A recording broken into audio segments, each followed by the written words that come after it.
Okay, welcome back. So now we will be looking at some of the earlier literature review chapters from some sample theses, and we will be, or I will be analyzing them. We will be going through them, we will be analyzing them. And if you happen to have questions, uh, you are welcome to share with me. So the idea here is that when you see some good examples or bad examples, hopefully they will be helpful for you in writing your own literature review chapter. Before getting into that, I would also share with you that this year we will have 3 seminars. So today, after the review of the example literature review chapters, there will be also a session on academic writing. Now, those of you who have already been writing, perhaps you have been writing in a good way. I trust that, but you can also get help with some phrases that are sounding more academic, which we are also expecting from you in your writing. So I will give you some tips in that session, and then we will have our next seminar on October the 11th. So we have 1 seminar per month, and that will be again, we will be again checking what challenges you have. We'll start with that, and then afterwards, those of you who have already been at the stage that you can present, you will be sharing your literature review chapters, and we will be analyzing them. So this is to help you also to improve. So now we analyze some theses from literature review chapters from earlier years, and hopefully by October the 11th, if, for example, Sachin has his literature review chapter ready, hopefully if Ehsan has his literature review chapter ready, we will be analyzing those. And depending on, of course, this is based on the assumption, the timings are based on the assumption that, you know, more students are ready. But if not, then of course we'll stop at that point that we have covered the students' literature review chapters.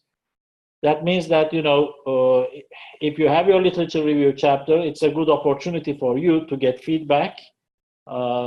If you don't have it ready, well, hopefully you'll get feedback from your supervisor when it is ready.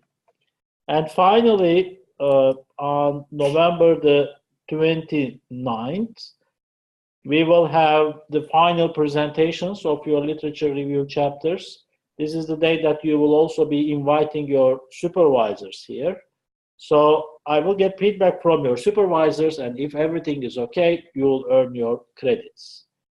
Last session. Now, important thing is that even though we are all under time pressure, so that is very true, especially those students who are working and who are also having a family, they have challenges in finding time for doing the thesis. So in that respect, you know, my tip for you would be to use the holidays, because those are times that you at least will be free from work maybe. But of course you want to have your holidays. That's natural, but at least you may have more time during the holidays. And one of the holidays approaching is the Christmas holidays, if you happen to have any holidays that time. So at least from the school perspective, you will not have anything between, let's say, mid-December and early February. So for 1.5 months, even maybe 2 months, I think most of the things should be finishing by early December. So for about 2 months, you will not have at least any courses to worry about. So that would be a good timing for catching up in your thesis process. So let's see how is the situation by end of November.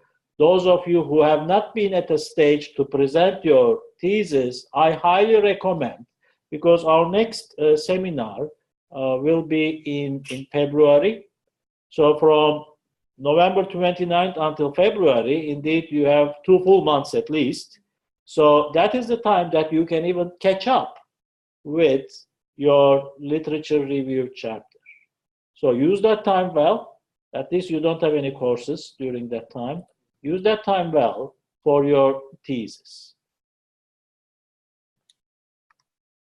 So the 3 sample theses that we have for today, the first one, that is the one by Nina Poranen. So I'm now going to open the thesis by Nina. It's about enabling bioeconomy-related new business development in central Finland. We may have already looked at her thesis in an earlier session, but looking at her table of contents, what we see in her literature review chapter is that she's starting with the key concepts. That's fine. And under that, she has 5 subsections. One important thing here that I can share perhaps another time with you, it might be a repetition, when you are numbering, the maximum amount of digits I would like to see is 3. So I would never want to see, let's say, 2.1.1.1. So that's too much. One trick, sometimes you may be interested to offer subsections. One trick is to use bold without any numbering. So if you want to highlight something, as we will see here in Nina's literature review chapter, you can use the bold to highlight something, even though you don't need to provide a number for that. So if, let's say, under 2.1.1, under bioeconomy, you have some concepts related to bioeconomy, you don't want to write 2.1.1.1, but you make bold there that, okay, there is a new concept related to bioeconomy coming. So you can use this kind of tricks to deal with this kind of a situation. Then she has a section called collective business development. Well, that's related to, I can immediately notice that that's a related section, because that's what the thesis is about. When we look at the title, it's about new business development. Great. And finally, she is ending it with the section that I would like to see in almost every thesis, theoretical framework. So theoretical framework is very important.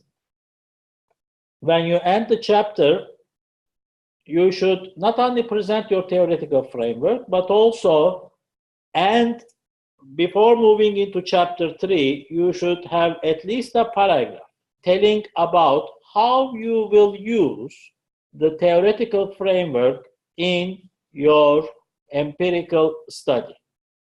The theoretical framework is your connection between the literature review chapter and your empirical study. The purpose of doing a literature review is not just to show others that, okay, you know about what's happening in that area, in that field, but it's also about finding or developing the framework which you will be using in your empirical study. You will be using it in designing your interview questions, or if you are doing a quantitative approach, you will be using it to develop your survey questions. So it's very important not only to do it like this, but also to explain it like this. So the last paragraph of your theoretical framework section should tell us how that framework is going to be used in your empirical study. It's the thread connection between your literature review and the empirical study. As well as I have observed one more thing. It makes a connection with the research context, isn't it? It makes a connection with the research context. Can you open it up? What do you mean? The research context, when we are doing a methodology chapter in subsection 2, like 4.2, 3.2. 3.2, yes. In that, we have to write about the research context, where we need to explain what we are doing it, what is a concept which will be researching it. So over there as well, we can use this theoretical framework. Now, it's important that you ask questions. That's helping us to see, do we understand some things correctly or not? And I'm very happy if we understand some things not correctly, because that's why we are here for, to clear our understanding. When we talk about Sachin's question was, it's also the connection to the research context. When we talk about the research context, if we give example from this thesis, the research context is where the empirical study takes place. So when we talk about the thesis by Nina, the research context here, it's a different chapter indeed. She has decided, it's her decision. I perhaps could include the research context as part of the methodology chapter, but given that in her case the research context is a long chapter, so it's starting from page 53 and continuing until page 66, I think she has decided to give some relevance, some importance to this by opening a separate chapter for it. In that case, now if you look at the research context, it's the physical world, where you will make the empirical study. It's the bioeconomy of central Finland, and it's also about the projects that are taking place in central Finland. So the research context is from the physical world, and the theoretical framework, it is from the theoretical world. So it doesn't need to necessarily connect with the research context. Let's give another example. So you will be doing a study about immigrant entrepreneurship. So your theoretical, you want to understand their challenges. Your theoretical framework will be about the challenges of the immigrants in any place who want to establish their own businesses, independent of any context. But your research context will be Finland. So when we say research context, you are talking about immigrants in Finland specifically. But your theoretical framework is independent of Finland. So it doesn't need to connect to your research context. Shall we move on to the chapter, or do you have any other questions? Okay, so let's move on to the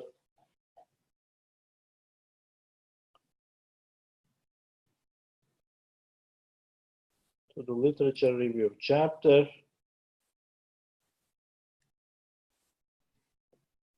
So what we see here is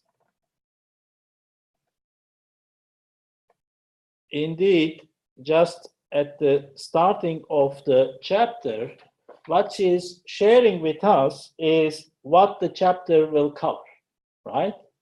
First, the key concepts of the research.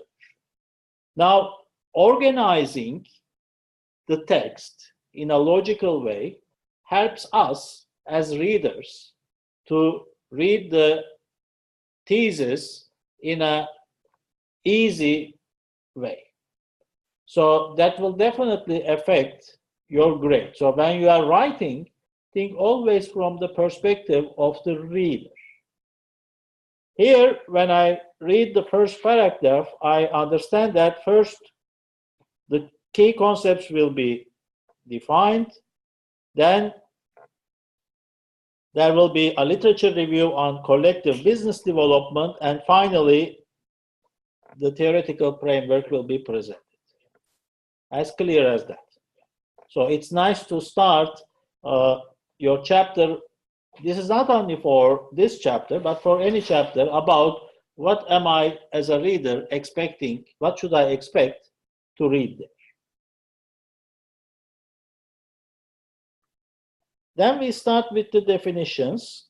And as you see,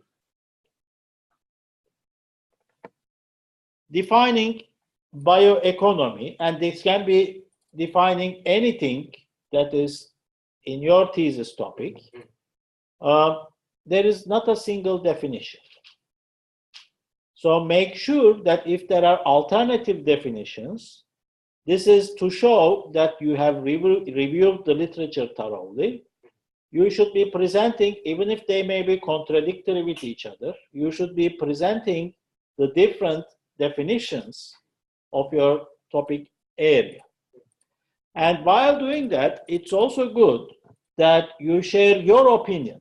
Now, when you do the literature review, you are expected to be critical, especially those students aiming for high grades. You should be critical in your literature review. That means the following. You are aware that there are a number of definitions of that topic, and then you choose what is the definition that you will adopt in your thesis. So when you are choosing that, every time, not only being critical, but being justified why you choose a certain definition over the others. That is very important, that everything what you write, justify your choices. If you think that the definition of bioeconomy that you will use in your thesis is green economy, why do you think that this is the definition that you would apply for your empirical study? Please also share that in your text. Always ask the question, whenever you make any choice, why you made that choice.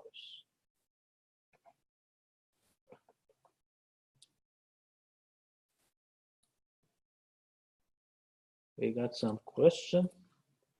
Let's see.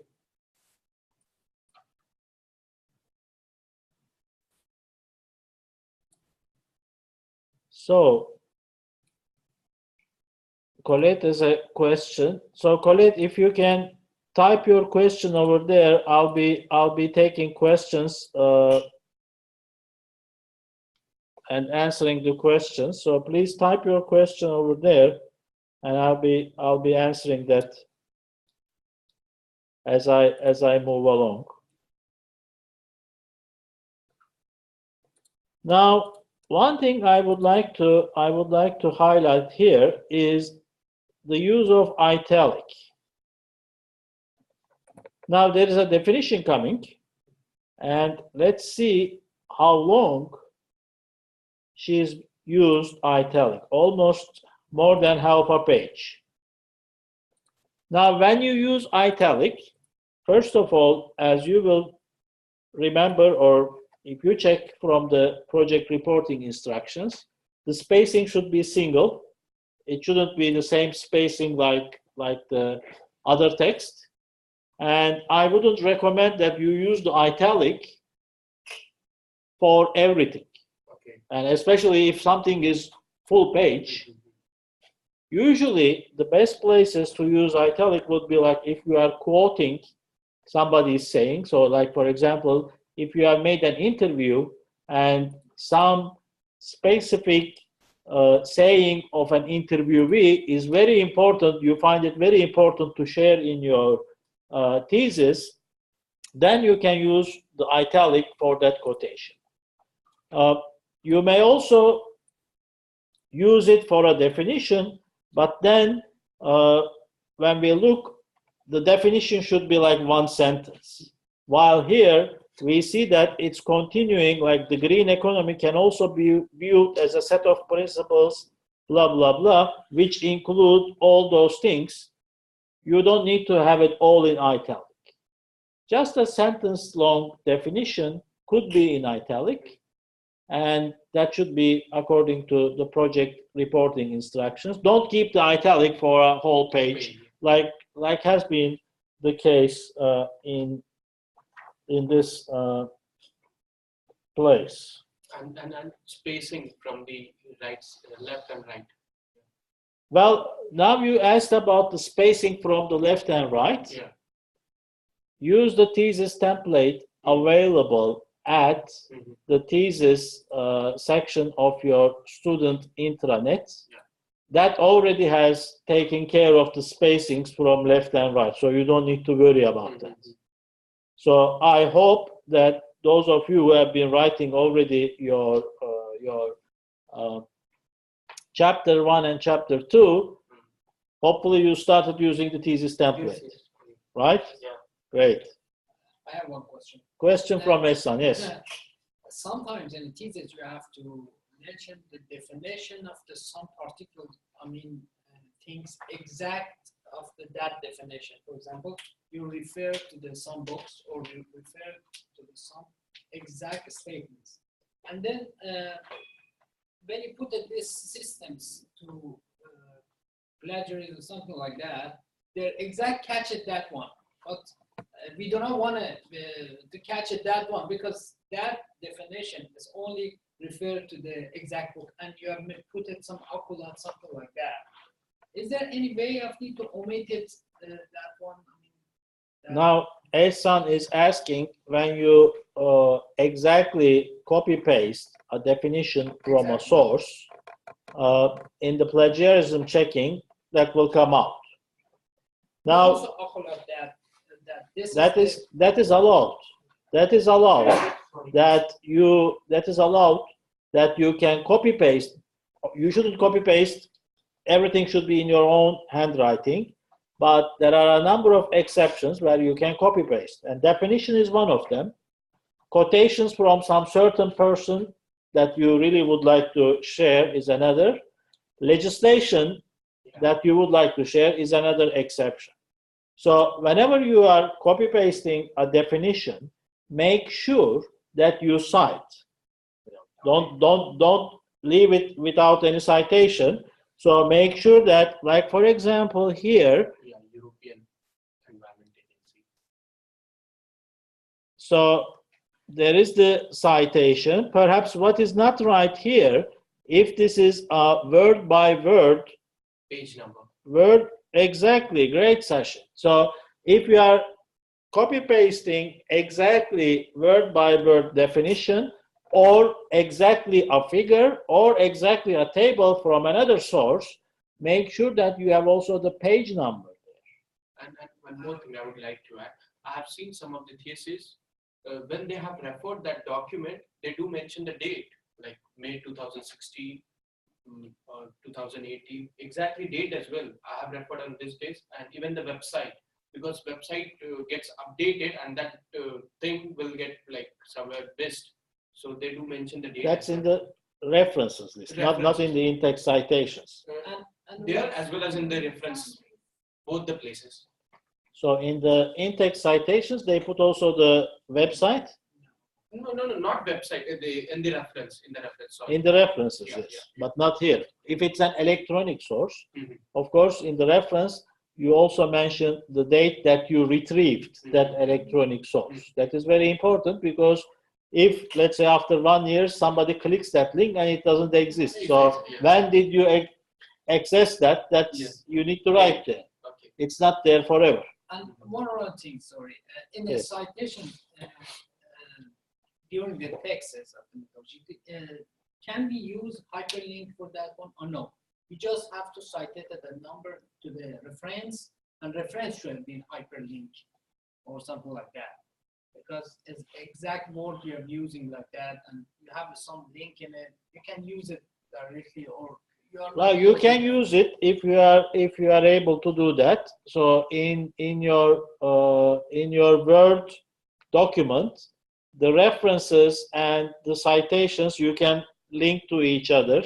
That is possible, but make sure that sometimes when you link it, if you are not so well, let's say, so well to use it, sometimes it makes some weird signs.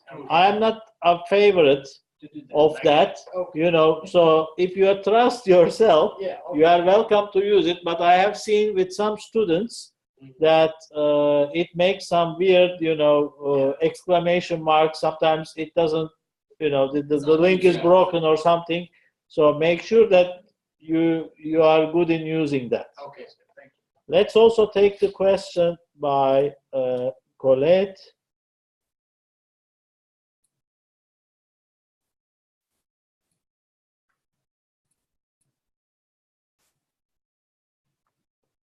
Where is the question? We lost the question. Let's see, is it here? Just talk, yeah.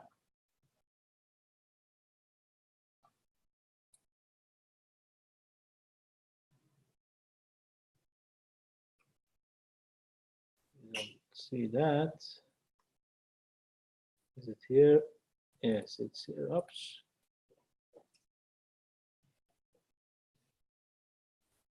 The early one is a bit easy. Okay, so are we required to give more than one definition and elaborate on our choice of a specific definition we choose? Yes, it would be good because for almost any topic, there can be different definitions which take into account different aspects of that topic. So it can be that you don't need to choose exactly one of those. It can be that you can even create your own definition, which is more comprehensive, take into account some aspects from different definitions. So we are not saying that you should choose one, but what we are saying is that you should not just limit yourself with one definition, because that may not be covering all relevant aspects related to your topic.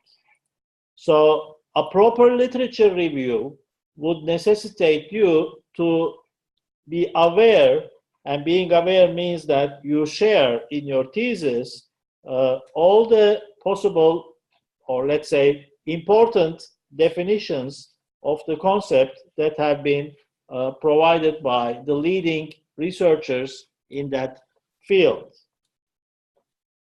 I hope this is answering your question. Now, moving on in this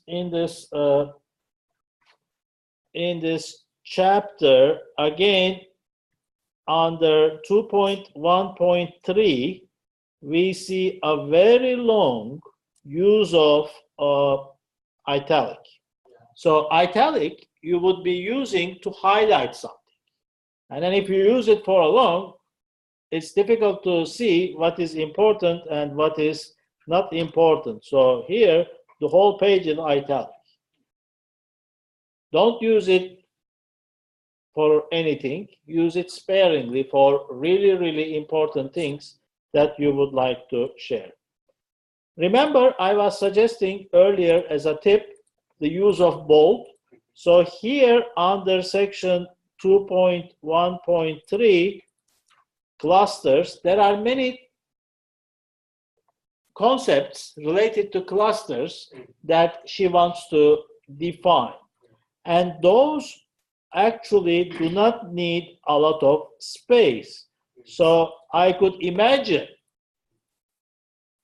a student opening 2.1.3.1 for cluster initiative, 2.1.3.2 for cluster management. That wouldn't be the right thing. Yeah. Now, opening a section requires that it should last few pages at least. So you wouldn't open a subsection only for 3 lines. Leave away 3 lines. Don't open any section for writing half a page or even 1 page. So at least 2 pages you should spare, because opening a section means this is an important thing that you include in your thesis. So make sure that that important thing gets the deserved attention in your text as well. Is this clear? Yeah. Great. So if you need to highlight some things, don't number them, just use bold as she has been doing in this section.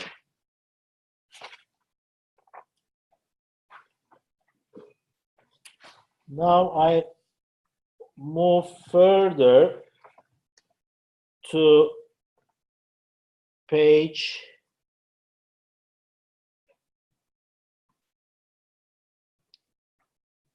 2, for example,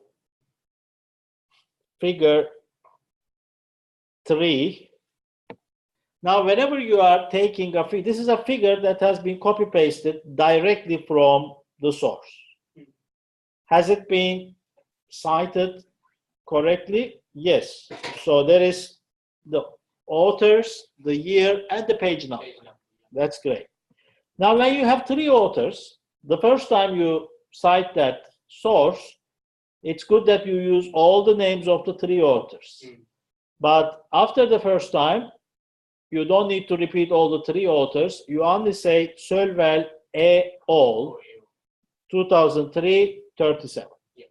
And we will see the same source coming in the future with the 3 names as well. So use et al. In 3 names after the first use. And what if we have only 2 names?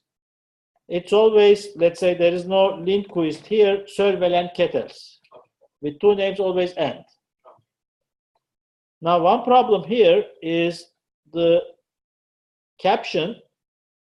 You can check, do you need to write all the letters of figure in capital letters? Do you need to use semicolon after the figure number? I assume no, but double check that. So there probably is a mistake in the use of the caption. Yes? How it was with the, like there is Sölvel, Lindquist and Kettles. Do you need to find which one, because they can be like a professor, assistant professor, who actually has done the work, because sometimes you can have a book obviously with those 3 names. You need to find which one is the actual who has because let's see that the Kettles is the maybe the main researcher of this, and then if you put Sölvel et al., it's sort of it's not now exactly the question by, for the Kettles. question by Hannah is how do you know? It can be that Kettles is the big professor, and how do you know who is the big guy, or who is the more important guy? That how, if you say Sölvel et al., then it's a bit unfair to Kettles. So the thing is that we cannot know what are the titles, and we are not interested in their titles at all. When you look at the authors of the source, what is the order in the publication? So Sölvel is the first author, Lindquist is the second, and Kettles is the third. Kettles is maybe the big professor, but in this book or publication, Sölvel has been the biggest contributor because his name is the first. So whose name is the first? The order goes like that always. So check the order of the writers in the original publication and keep the order in the same way in your citation.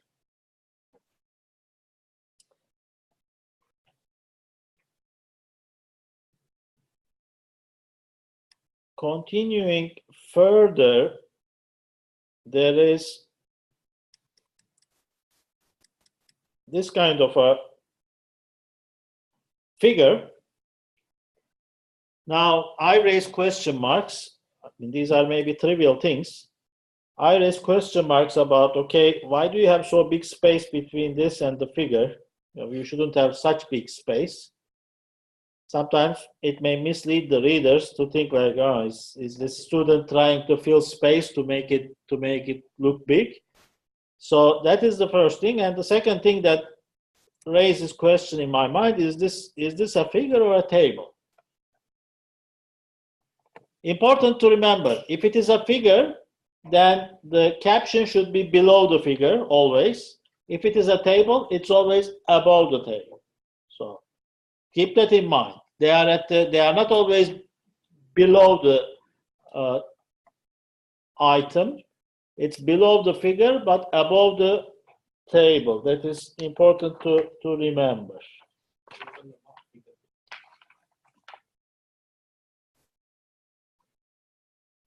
Now, when we read further, we see that you get the feeling. One of the things we also check here in the literature review is the list of references. So not only looking at the list of references, but also looking at how the text is going, how the references have been used as citations, we see a thorough coverage of diverse fields of literature and a very analytical coverage. So there is also own opinions coming.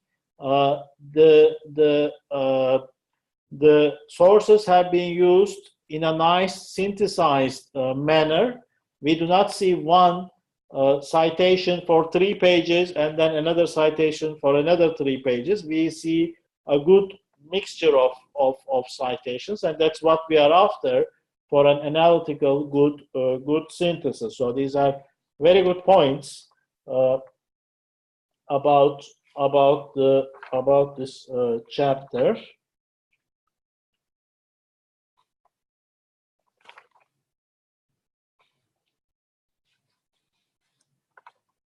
And then one thing which I would not recommend, that is a bit about the formatting, is regarding tables and figures. Now I will show you one example what I would not recommend. So here we have a table, and the table is continuing in the second page. So what she has done here is that she has put a mark, the table is continued on the next page, and then on the next page, table 3 is continued from the previous page. That's better than not having anything. But my suggestion for you would be try not to split any table or any figure, including also its caption. Sometimes the caption is on one page, at the end of one page, the figure is on the other page itself. So avoid these kinds of situations. Do not split a figure or a table between 2 pages. Mm-hmm. And I think she could easily do that. When I look, there is the same spacing. She could have single spacing in the table. Mm-hmm. That would make it smaller. And she could even, if it's not possible, then she could even start it from the next page and have more text here. Mm. You can arrange it in a way that it's not split. So that would be my suggestion. Sometimes I see some tables that go for a couple of pages. Oh, really? Sounds like a joke, but I've seen really in the thesis, in the draft version, then after suggesting that this is not 3 pages table, how as a reader you can follow what is there on the table. If you want to see something in a table, it should be concise and it should be on a single page that I can concentrate and try to understand. Now, the use of figures and tables, that is a positive point. So you need to be logical in how you organize your thesis, how you organize your text, and the figures and tables, they are also helping the readers. Illustrative text helps the reader. It helps the reader, but in doing that, you need to really help. So whenever there is a table or figure coming, before that, share that, okay, figure 5 is on the way, you don't write on the way, you say that next, let's say figure 5 is going to illustrate blah, blah, blah. And then comes figure 5, but do not imagine that the reader will just look at figure 5 and understand everything. The main points in figure 5 should be then shared in the text following the figure 5. Do not share the main findings from figure 5 before figure 5, because then otherwise there is no point to look at figure 5. So every time you have a figure or a table, before that, hint that there is coming. Figure 5 will explain the following. Have the figure, and after that, share what are the main findings from that figure.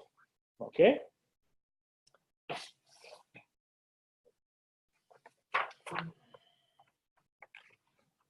And then section 2.3, the theoretical framework, that's very nice. In this section, I would definitely like to see a figure or a table. That is one, which kind of summarizes it, what the framework you will be using in the empirical study.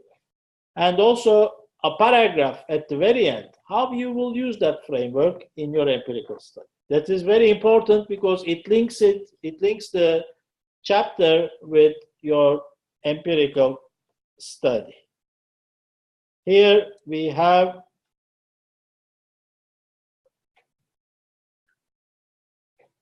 a nice figure telling us what the framework is, and in that framework she has also specifically mentioned that the gap model, which has been presented earlier, is the key theory that will be used in the empirical study.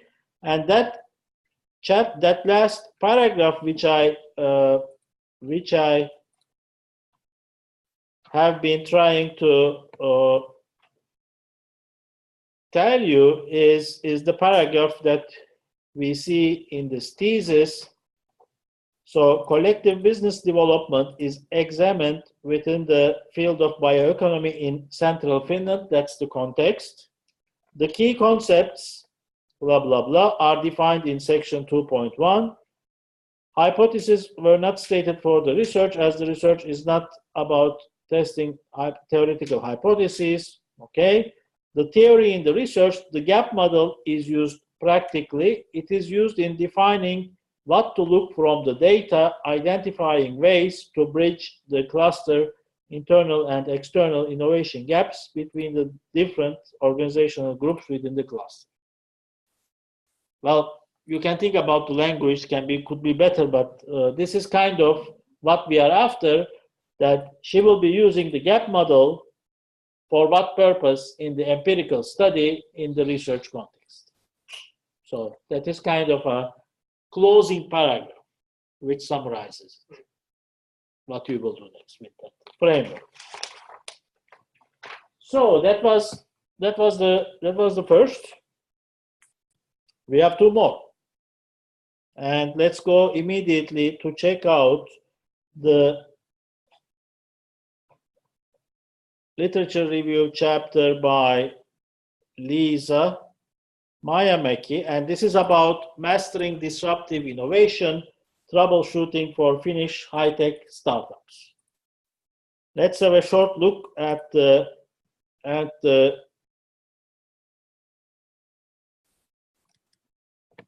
literature review chapter in the table of contents. Now, what we see is she has been a bit orthodox, right? So she has not followed the routine that we have been suggesting. Introduction, that's the first chapter, nice. Methodology, that's the third chapter, nice. But in between, my suggestion, of course you can name your chapters how you like, but my suggestion is that you stick with the tradition and call it literature review. So that is a difference that we see over here. And then there are different names. And finally, we don't see the theoretical framework. So before going into the chapter itself, just looking at the just looking at the table of contents, I start to raise my questions as a reviewer. Okay, has she defined the concepts? Has she has done that. Okay. But as I said, she's been a bit, pursuing a different path in naming her sections. Indeed, as we will see, the last 2.6 section is the theoretical framework, and she's mentioning it in the text. But before going there, sometimes we are blinded by the prejudices we may have. Before reading the whole thesis, the first place I look is the table of contents, or one of the first places.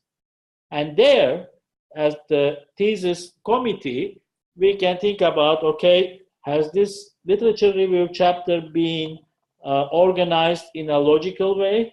Well, where is the theoretical framework? Because, some members of the committee may not have the time to read the whole text. So you may give a wrong image. So image is sometimes important, and I would suggest that you stick with the traditional section names, not to give a wrong image, even though you may have been doing everything perfectly. Great. Again, when we go to the chapter, we see that she has been offering many definitions of the concepts.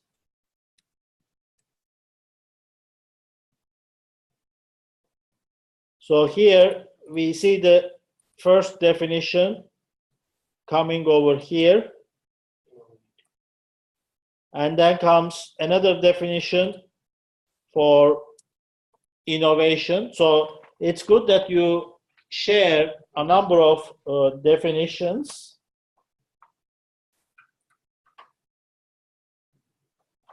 And here comes a right use of the italic. Here comes a right use of the italic. So it should be single spaced, not double spaced like the other parts of the text. And it should not be very long. Okay?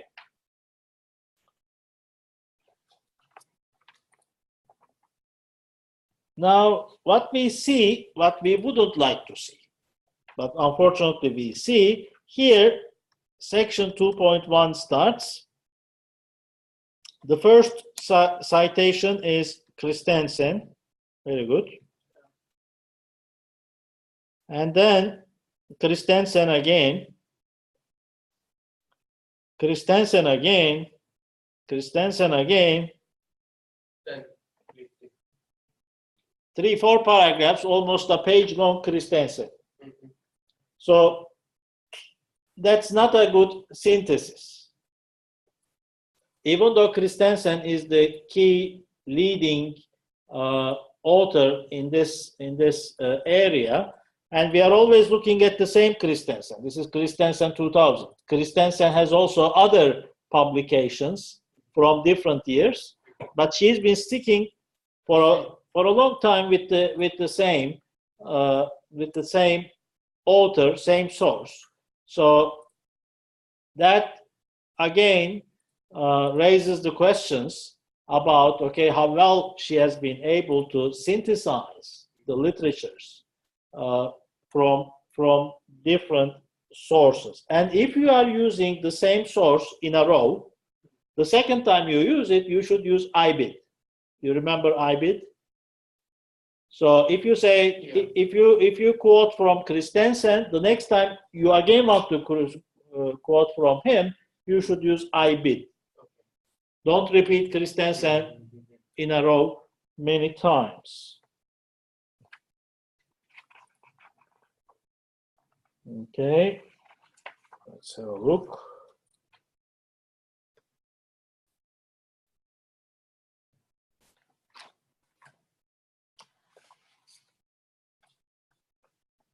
Now we move on to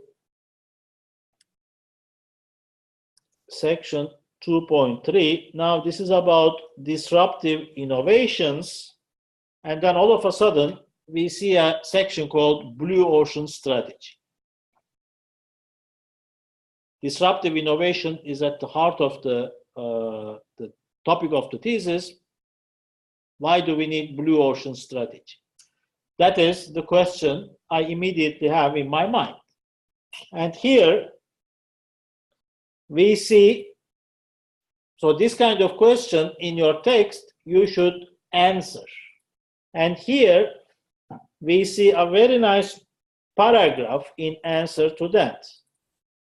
When discussing disruptive innovations, it's inevitable to acknowledge that Blue Ocean Strategy has similarities with the principles of disruptive innovation. Therefore, it is relevant to address it in this context and reflect the concept of Blue Ocean Strategy on the concept of disruptive innovation. So she will try to link, based on the similarities, can there be any concepts that she can take into her theoretical framework from the Blue Ocean Strategy concept. So she explains in the first paragraph why she is now going to review the literature on Blue Ocean Strategy, because there are similarities, there may be some useful things to take to the theoretical framework. So this kind of explanations are very helpful for the reader, because otherwise, without that paragraph, if she were to go straight into explaining, okay, Blue Ocean Strategy is this and that, I would question what's the relevance of Blue Ocean Strategy here. So this is a very nice linking paragraph explaining the linkage of this to disruptive innovations.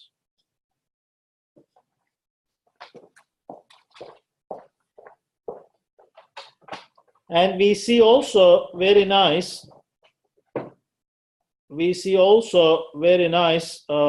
analysis of the similarities here in the last paragraph. So here we see the analytical, intellectual capabilities of the student. That's what you need to display for earning a higher grade.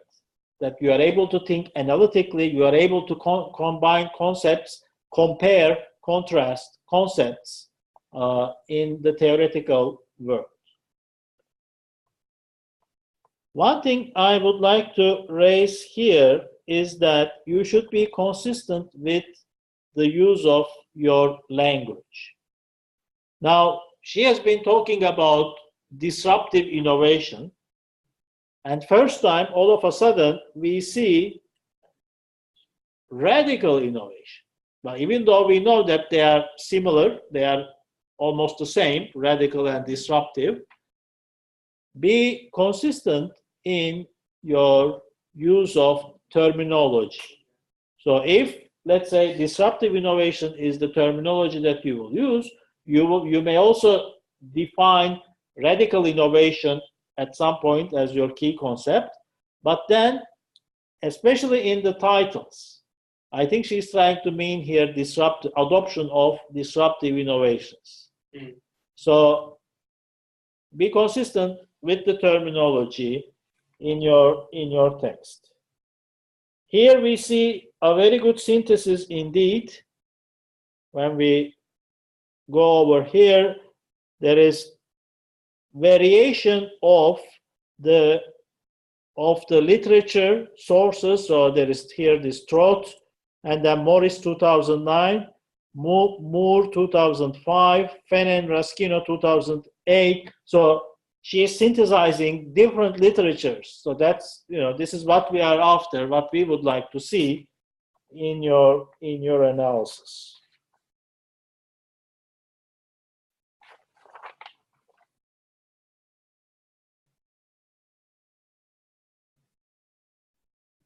And finally, we see the theoretical framework under section 2.6.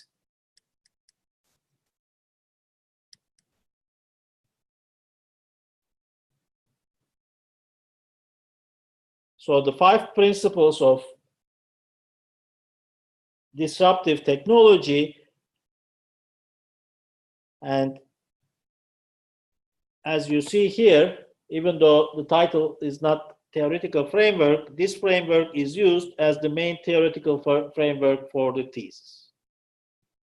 There, I understand, as a careful reader, okay, she has found her theoretical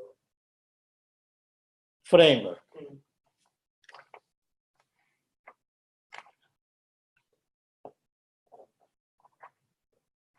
And the last paragraph, which I have been recommending,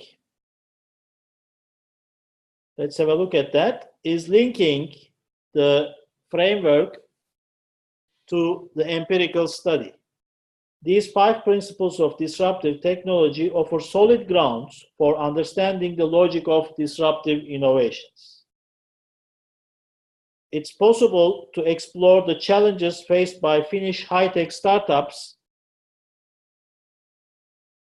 when pursuing disruptive innovations, the challenges of creating disruptive innovations, and the challenges of successfully commercializing them, reflecting against these statements. So she is kind of telling us that, okay, these principles are good to understand challenges and how to overcome them for disruptive innovations in Finland.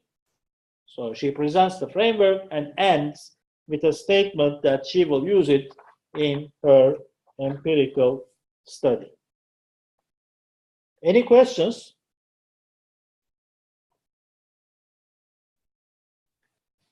I don't know how I'm going to do it. For me, this is very nice. This describing way, like she did it in here, but it is quite. So can you do first, for example, like the key concepts very shortly, and then go for the more this kind of describing way how she is doing? Is this sort of? That is okay. So I think there are 2 ways. You can have the key concepts as it was in Nina's thesis, and then go into the literatures, and then the framework. That's fine. Or you can, as you start with the sections, the literatures or the areas of literatures, under each area you can define the relevant concepts. So it is matter of, let's say, taste. Whichever you find suitable, definitely. I mean, important is that you define the concepts. Yeah. And then the second thing that she had, like I didn't read this introduction what she had, and then this literature, because what is like some things I think she was explaining in this introduction, or she's then explaining it here. That's why how much separate they should be. Well, the introduction is basically some of the definitions can come already in the introduction. Yes. That is also important because the introduction is the chapter that will decide whether a reader will continue or not. So if somebody is not from the field, if you do not define the key concepts there, especially concepts which are not familiar to everybody, then of course it may be a bit frustrating for the reader. So sometimes that's a very good question. How much of the definitions should come already in the introduction chapter? And we see here that she already defines some things in the introduction. So that's a very good point, that you may choose to define them already in the introduction. And then explain it further. Explain it further. So good question. I think both would be okay. If you have the concepts explained at the beginning of the second chapter, like in the thesis of Nina, or you explain them. Let's say you define them. You wouldn't define every single thing, because in Nina's case there were very many definitions from diverse areas. If you put all of them to the introduction chapter, then you also kill the desire of the reader to continue. You don't want to bore the reader with many definitions in the introduction chapter. But you need to perhaps the main things. If this is about disruptive innovations, then what is a disruptive innovation? That should perhaps come already in the introduction chapter. And is it like this that then you say that in this thesis we understand it like this and then explain it what it means in this literature? Like why in this thesis it's regarded this way? For example, yes. Okay. Let's have a look at the last example. This one has some things that we didn't cover in the earlier versions. Some good tips. That's the thesis by Johanna about how can companies increase the online trust of potential customers. Now let me ask you, looking at the title, is there anything that you would like to have defined immediately?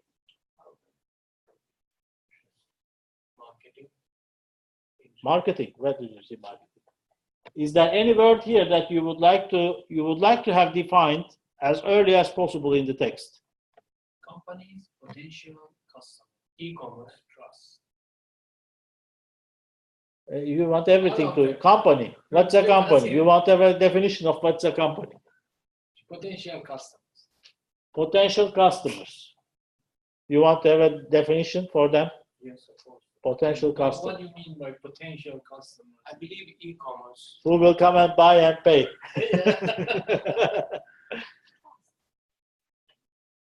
Online trust. Yeah. Okay, trust we know. Do you trust me, Ehsan?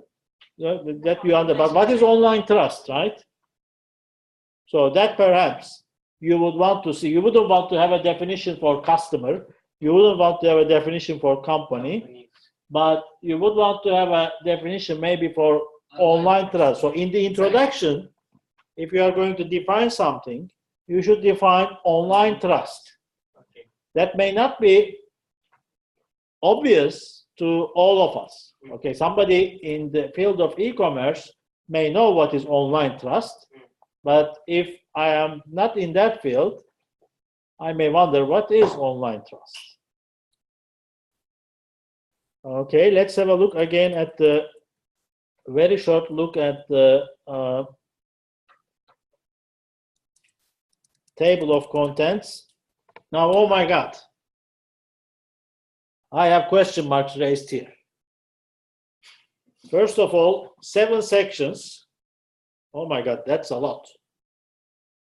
Now, even not going there, I see that 2.5 internet troll starts on page 29 and ends on page 29. So a very short section. Don't even open it. You know, even without reading it, I tell you that this is, compared to the earlier versions, this is not what I would like to see. She has also been a bit orthodox. Social media has changed marketing instead of literature review. Okay, fine. 2.7, theoretical framework would be a better word, but still you can somehow guess from this a conceptual model of trust in the online environment. You can guess that that's your theoretical framework. Yes. It gives some hints.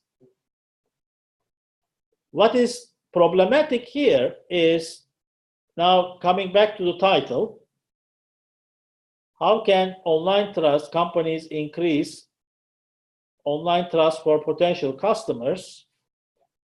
What was the key item in the title? It was online trust, right? Yeah. And it's coming almost at the end, 2.6, online trust.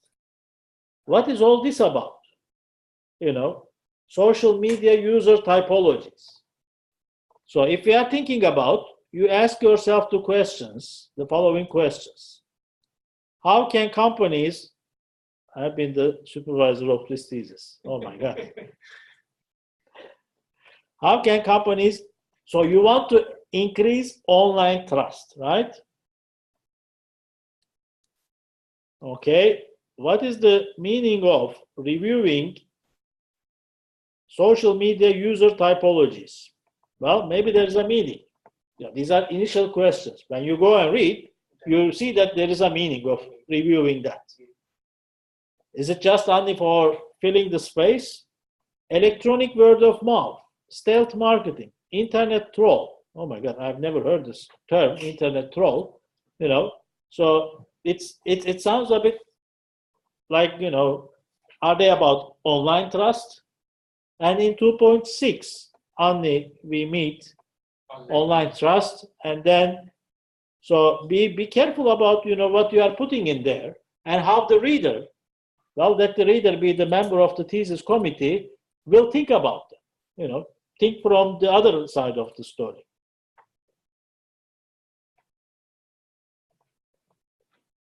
Now let's have a look again. It seems that organizing a chapter plays very important role in it. Very good. I mean, organizing the chapter is very important. Let's even not go into the details. She has 7 sections, and total of, is it 33? How many pages? 11 minus 35. 30, yeah. 36 minus 11, let's say 25 pages.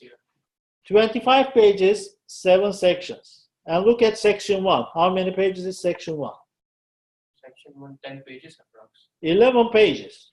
2.1 is 11 pages. So out of 25 pages with 7 sections, you spare 11 pages for 1 section. Oh my God. That's not well organized.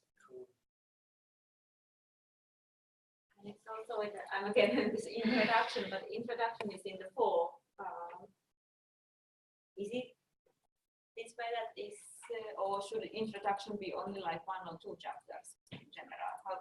Well, we have the, if we go to our seminar on February 22, there is a suggested structure for the thesis. Yes, in the suggested structure, there can be 4. There can be 4 parts. By the way, even I have like around 7 subsections. So your 7 sections are. It was 11. It was 11. Then you. Good. Now somebody is confessing. Here in the literature review had 11 sections. Now it's 7. Still, you know, question marks will rise. But I'm thoroughly following the traditional one, starting with key concepts, ending with theoretical framework, and 5 in between. 5 in between. That is like, I feel very important. Now, what I am going to show here very briefly is the use of citations, or the wrong use of citations. Look here. Little and Marandi, 2003, P. 198.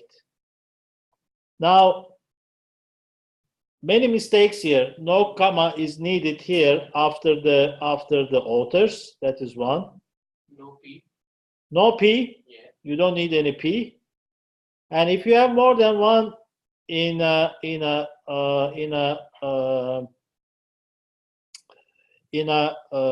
same parentheses, the order should be either according to the chronology. So first comes the oldest, last comes the newest, or according to the alphabetical order. When I look here, it's neither chronological 2003, 2002, 2004, not chronological, and not alphabetic. Little, L, Reynolds, R, Grönros, G.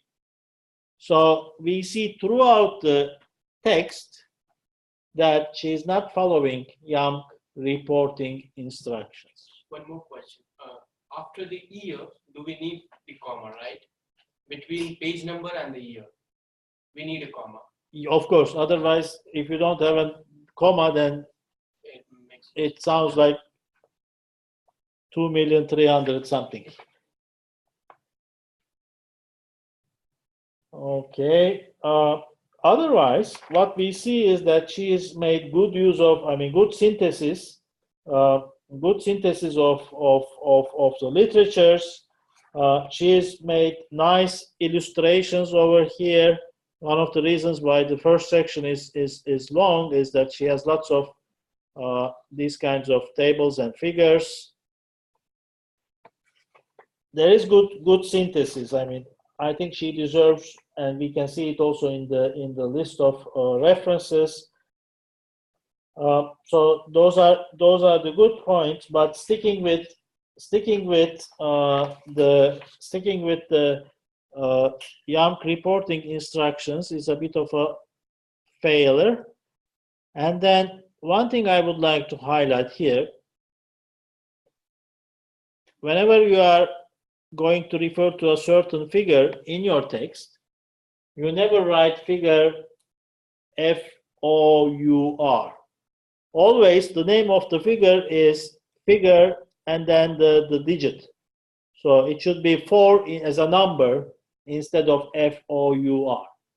Okay, always not the figure 4, figure 4. That's the name of it. And after that, full stop or no stop. Figure 4 explains us blah blah blah. It's like a sentence. Okay.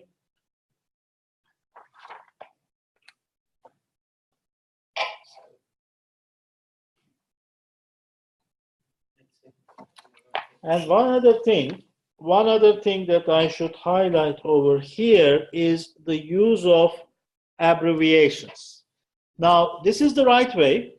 So, for the first time, when you are going to introduce an abbreviation, you first offer the long text, business to customer, and in parentheses, B2C.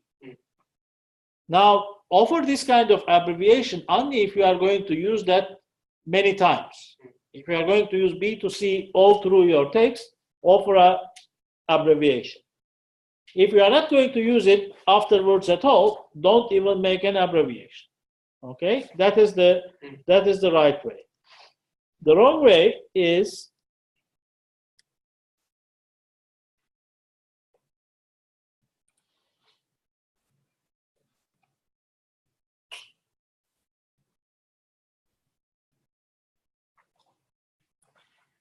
sometimes you forget to offer the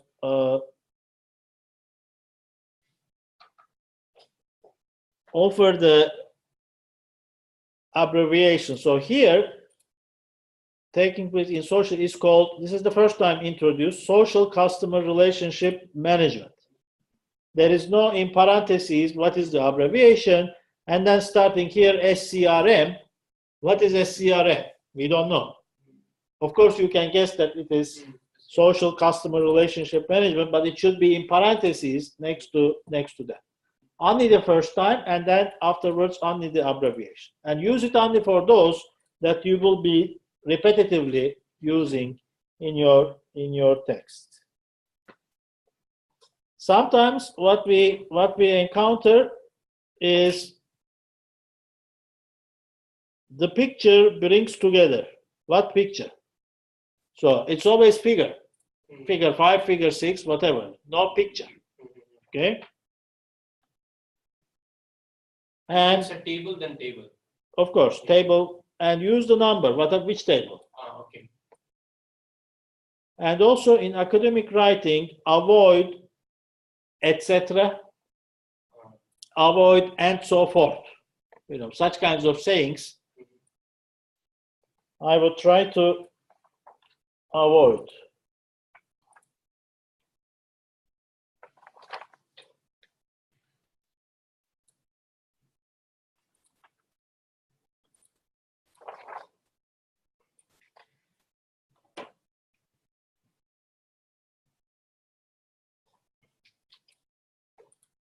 I have been many times asking what's the connection to the research question. So as we went in the table of contents,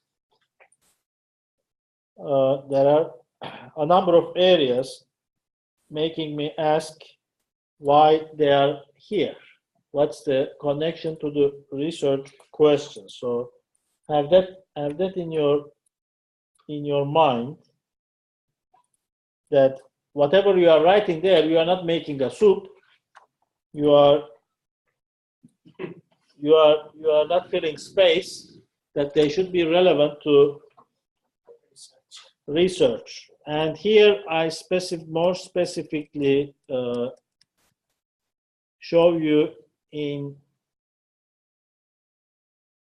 practice that section 2.4, stealth marketing, one paragraph. Yeah.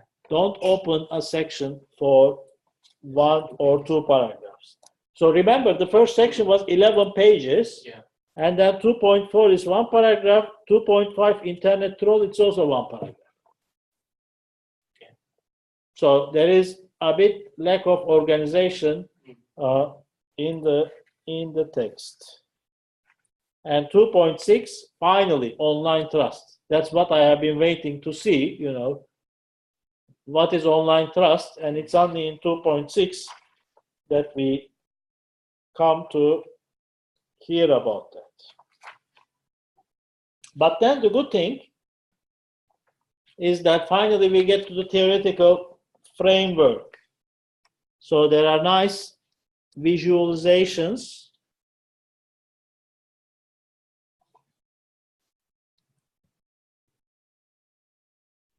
So there is the trust architecture, and then in 2.7, this conceptual model that she is offering with a nice figure. So as I said, I would like to see a figure. Well, here are elements based on earlier literature, and she has found here the model by Salo and Luoto that can affect the trust beliefs in an online environment.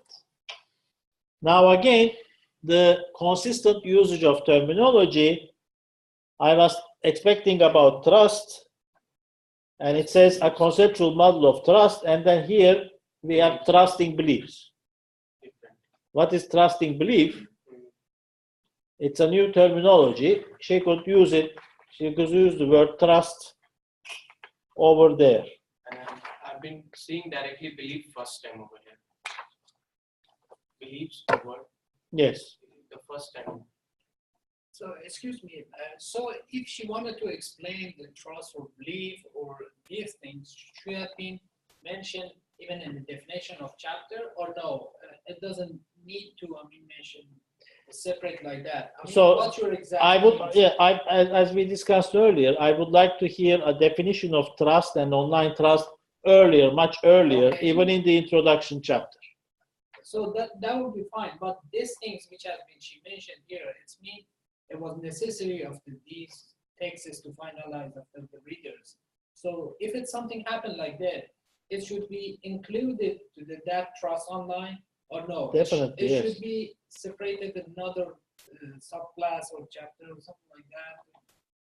It should be included. I think it should be included.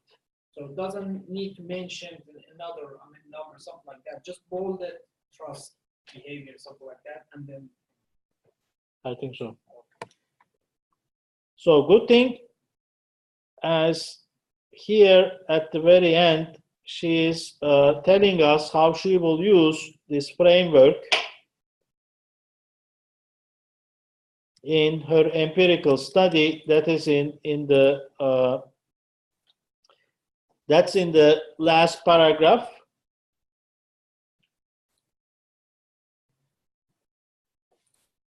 The proposed model by Salo and Cariolotto had not, to the author's knowledge, ever been tested nor measured. So she's going to do that. As the model serves to find answers as to how companies can increase the online trust, the aim of the thesis is twofold. First, to validate the usefulness of the model and test the importance of the presented online trust factors for consumers. And second, blah, blah, blah. So she is linking at the very end. So beginning and end are very important places where you link, what you have done all in between, what you will do with that. You link at the end to the next empirical study. In the beginning, you link by saying what's going to come in this chapter. Okay? That makes it meaningful, logical in organizing your text. But thank you so much. So I think we have now covered we have reviewed 3 literature review chapters. There have been good sides and not so good sides in all of them. Hopefully, these have given you some idea about when you are writing, what you should take into consideration when you are writing your literature review chapters. Shall we have some break? 10 minutes? So it's 6:43. Let's start at 6:53 with the academic writing.